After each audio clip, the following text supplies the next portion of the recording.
Hello everyone, I'm Charna Davis Wiese. Welcome to Profiles. It's a place of great thoughts, ancient ones, new ones, the arts. The man in charge calls it the heritage of human learning. Please welcome Dr. Jose Fernandez. He's the Dean of the College of Arts and Humanities. Thanks so much for coming here today. Now this used to be the Arts and Sciences College, but with 14,000 students when they were both together, that's pretty unwieldy, isn't it? It is. It had 14,000 students and 17 departments. That's bigger than some total universities. Sure it is. Is that one of the reasons why it split in half, or were there other reasons as well? Well, there were other reasons too, but it was getting really too big in that sense, and then the provost decided on the split. So how does that feel for you to be really there, not kind of sort of the beginning, but really at the beginning of a whole new era for it? Well, I've been at UCF for 26 years, but this one is really the creation, the start of a new college, which is arts and humanities. So I feel both that I believe it's an honor for me to be the first dean of that college, and also I see it as a challenge also. So many people probably would have no idea what it entails to be the dean. You're really almost like the boss of a corporation, aren't you? You are. I think you're a bit of everything. You have to be someone like who is the chair of the Federal Reserve. You have to be a commander of a UN peacekeeping force. You have to be really a person who has to be very much aware of every aspect of the college. Because otherwise you really can't keep it all into control. You can't keep it running smoothly. If there's things going on you don't know about. You have to check practically everything. I get there very early in the morning. I leave rather late, making sure that things run smoothly. And in talking about that and all the different things it takes to be successful at being dean, it's kind of like in all the reading I've done, liberal arts education, education's in the humanities, you think, what can I do with a philosophy degree? What can I do with a psychology degree? And you really need a whole lot of different information, a lot of education to be successful at whatever you do, because there's so many different aspects. For example, a preacher has to write well. A doctor has to know how to read someone's emotions. So I imagine in talking about why a degree in the arts, why a degree in humanities, a lot of parents may say that to their kids. It's very important as essential learning that will help them with almost anything, don't you think? Well, I think the arts and the humanities are really the centerpiece, the core of learning. And it is also the centerpiece of thinking, and thinking in different ways. So there are really many pathways for people to go into the arts and the humanities. Everybody looks at it economically or so, but I'll give you a case in point. One of our leading departments in terms of research, in terms of bringing outside funding for research, is philosophy. For example, they do have, they are very, very good in one of the areas called cognitive science, which involves a number of different perspectives. So there's always an avenues for the arts and the humanities. Because things have changed. I remember getting ready to go to college and looking through the big course catalog and what am I going to be when I grow up? And there the decision is really there for you. It's not a game anymore. And I was so attracted to philosophy. Mm-hmm. And my mother said to me, what are you going to be? Socrates? Is there a job for Socrates? Because it was about the time of the generations changing where everybody was really heading towards a job, a vocational training rather than higher learning. But in reality, I probably could have done something with it and gone on with other things. Well, Charna, as you know, Socrates is even being quoted today. Right. And that's been He had a good thousands and career. thousands of years. So, what more can you get? And what more can you expect that you're still being quoted after thousands and thousands of years? Right.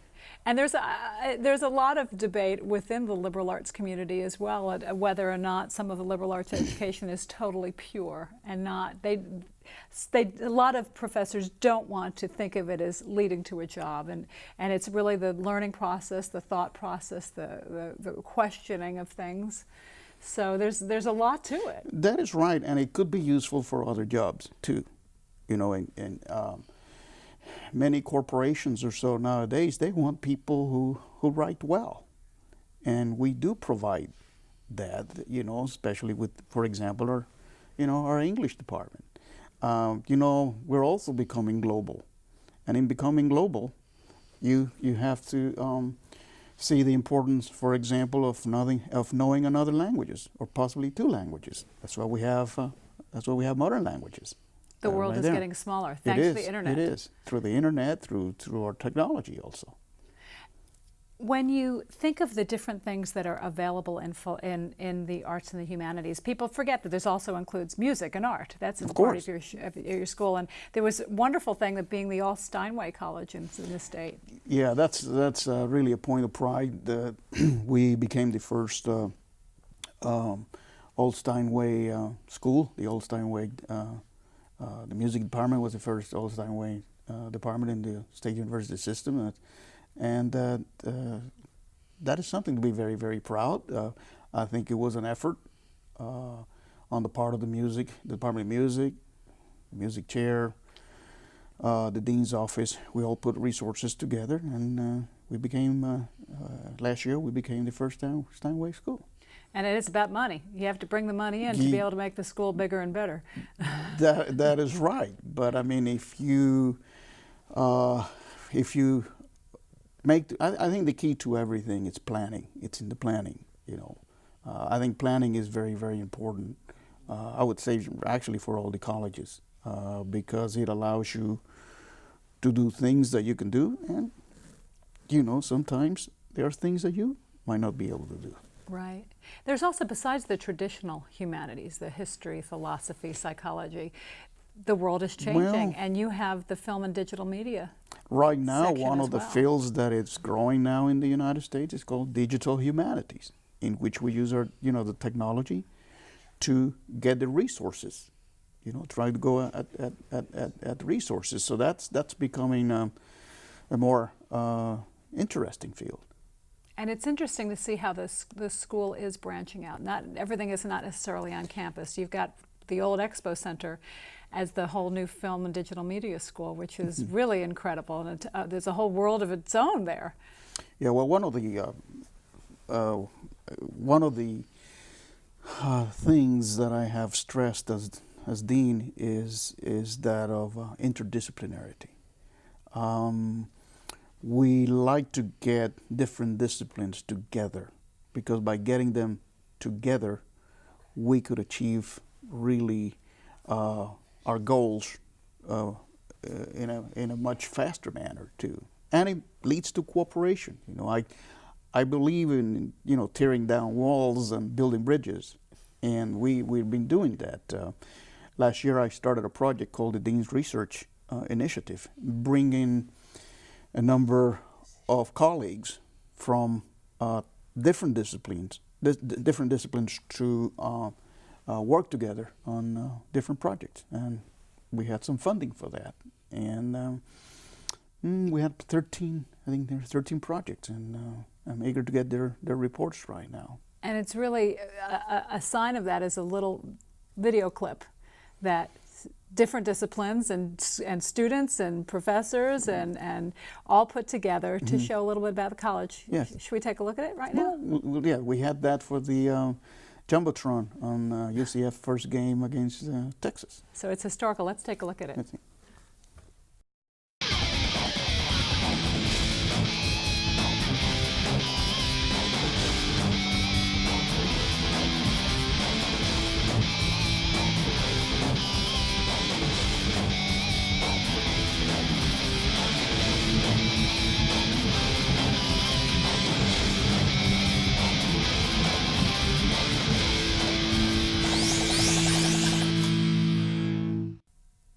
those of us in the Fifth Estate know how much time it took to put that, and how many people it took to put that 30 seconds together.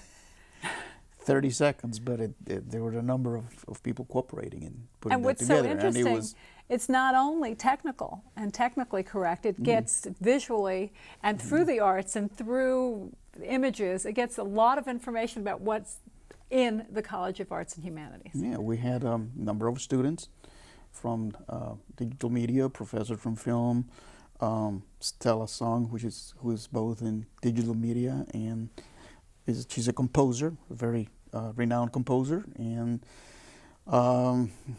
also colleagues from the dean's office. So they put all of that together, and it does take time and effort. It's just not only 30 seconds. I mean, it is 30 seconds, but 8 months to make it. But it takes longer than that. No, I think it took about 6 weeks or so. Oh, did it? Yeah. And that's, talking about Stella, also part of the College of Arts and Humanities. And you're not going to find an education many places where you have somebody can teach you composing and writing scores for film and for television. Yes. That's pretty amazing. I mean, she's extremely versatile. And for us, we're extremely fortunate to have Stella there as a part of our faculty. Yeah, she is amazing, just one of many. And you know what? We'll be right back right after this.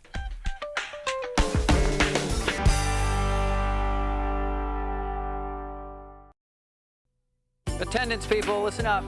Albertson. Here. Barnes. Here. Swain. Here. Reyes. Here. Perez. Here. Clark. Here. Gerbic. Here. Sellers. Here. Nguyen. Here. Tomei. Here. And Miller. Here. In our classrooms and throughout our community, UCF stands for opportunity.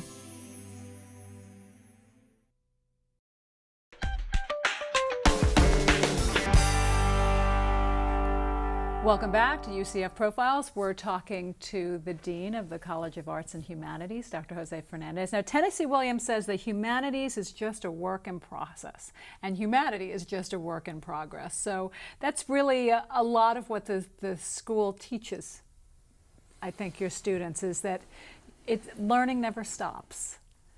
No. You never stop getting better. No, it starts with the past. Concentrate on the present and looking at the future. And that's what the humanities encompasses. Speaking of the past, we started to talk a little bit about you because this is Profiles. I love to talk to our guests about what got them to this point in your life, because I bet 8-year-old Jose Fernandez didn't say, when I grow up, I'm going to be a dean. No. You probably didn't think it that way. No, actually, I've had about 5 administrative positions in my career, and I never applied for them. They've been chosen, whether I like it or not. But, no, I never imagined being a dean. I come from the family background, business. They were all in business. With my grandfather, great-grandfather, all of them were business. My cousins are in business.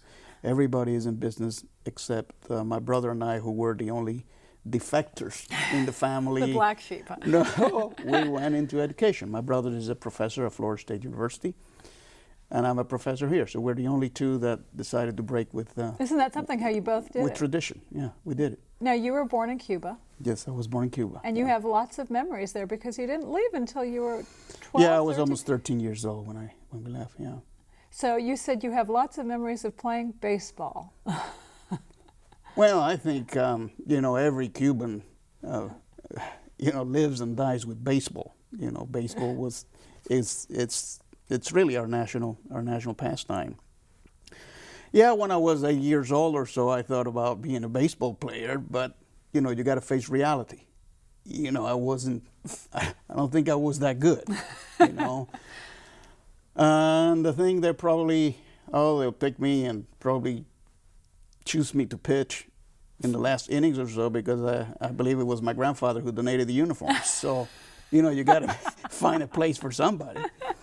And it was, I really enjoyed it. I mean, I really enjoyed playing. We were a bunch of kids at the time, and one of our players was our senator from Florida, Mel Martinez. Isn't that amazing how Yeah. you knew each other, you were neighbors in Yes. Cuba, and then you probably lost track of each other until many No, years later? we have kept Oh, you we kept have in kept touch. track, but I tell you one thing about Mel, he was an excellent baseball player, excellent catcher, probably one of the best. Were you I on ever- the same team? But no, he had.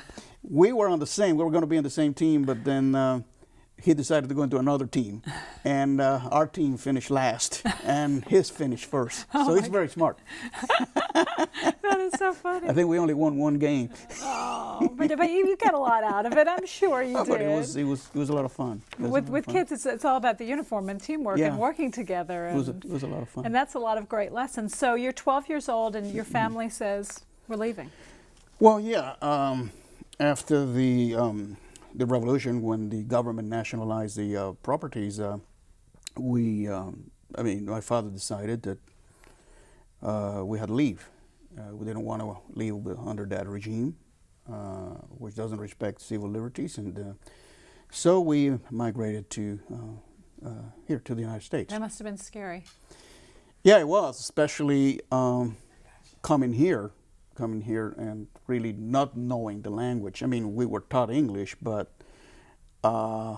really, when you see the other kids speaking to you faster and you don't know, and you don't have the advantage of having like bilingual programs or so, you got to survive.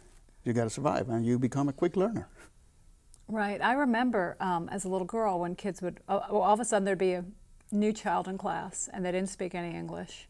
And they'd always sit in the back and kind of be shy. And it was so fast, it seemed, that the children caught on. And I remember as a boy who became a very close friend of mine later saying, I learned it from television. You learn a lot from television. They really helped them. You learn. I have a number of friends who are English speaking, and they tune into the Spanish soap operas to learn, at night, to learn Spanish. And it works. It's working. Because it's working. really more conversational than even what Yeah, you're it's learning working. when you're learning in the book. They're listening. They're So listening. you come to Yeah. the United States. You become an American, and later, when I first read about you, when I knew we were going to be meeting each other, and I saw you were the first Hispanic dean Yeah. of the University of Central Florida, coming from Miami, that was a surprise to me.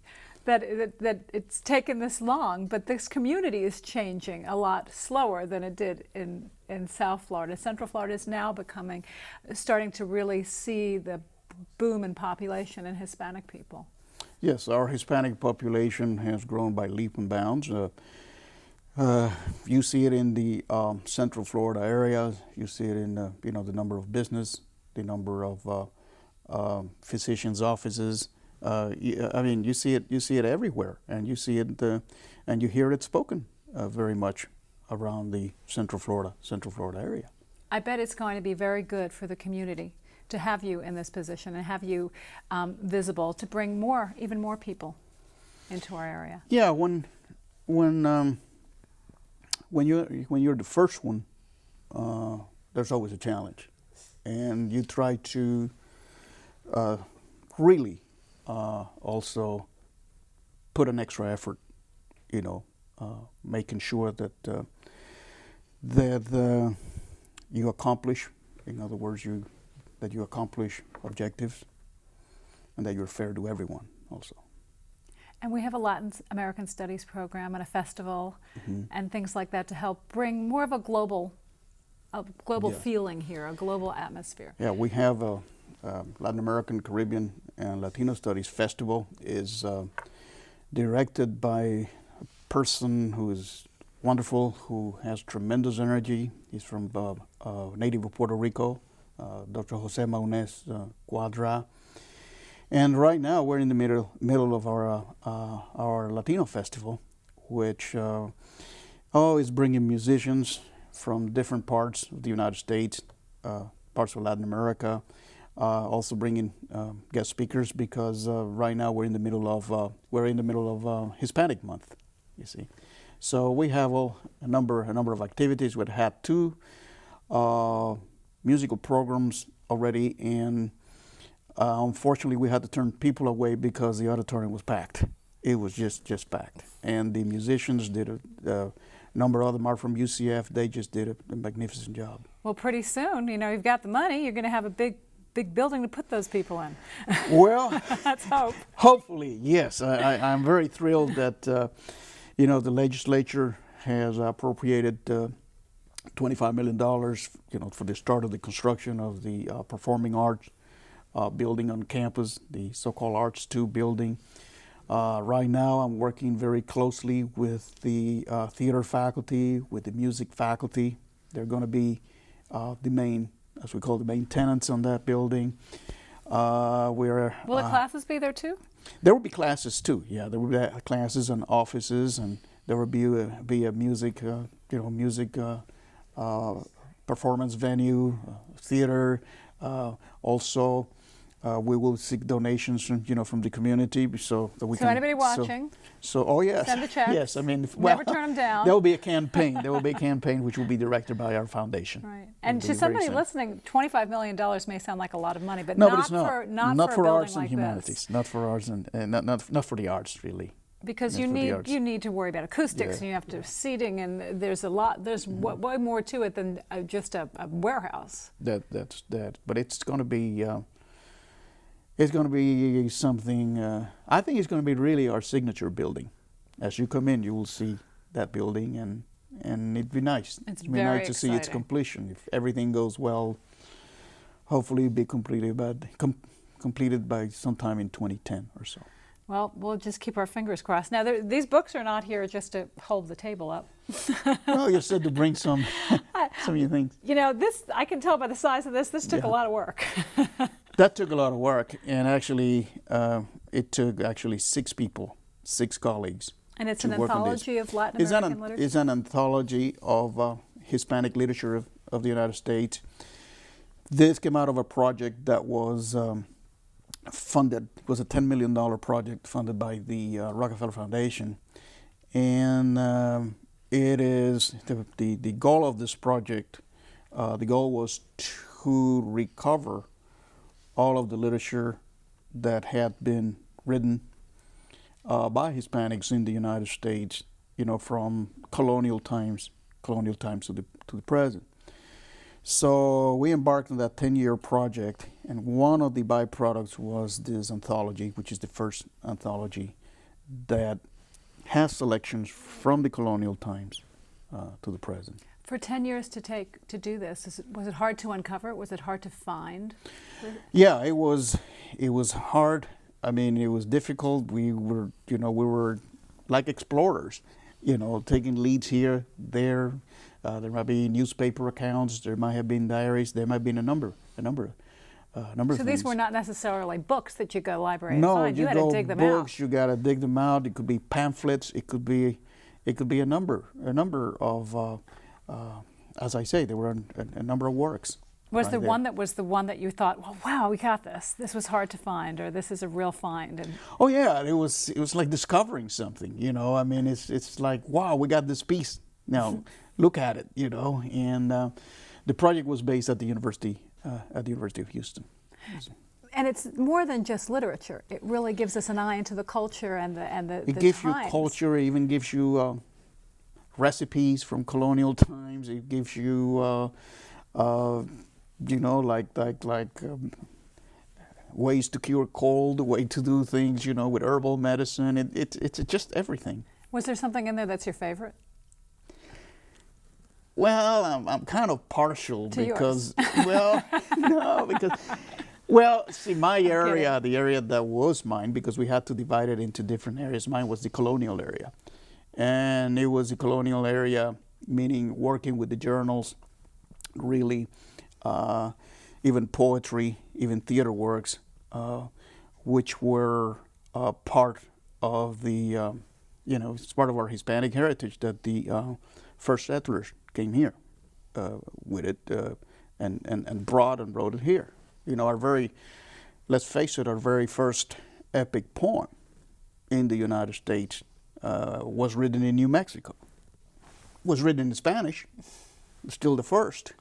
The first reports of the land, its inhabitants, also were written were written by the Spaniards. Because a lot of times when people think about or things are written about Hispanic heritage, it's recent. Yeah, And this Spanish were here. We in were St. here, Augustine before anywhere else. Ponce de Leon, 1513, our first permanent settlement was in St. Augustine, 1565, under Fernandez de Avilés. And sure, they had to report. What they saw, in that sense. Did it change the way you think about the past and the heritage, being able to actually read these and unearth these? Did you learn anything that you didn't know? Makes me very proud of the heritage. Makes me very, very, very, very proud, and see how they were able to survive.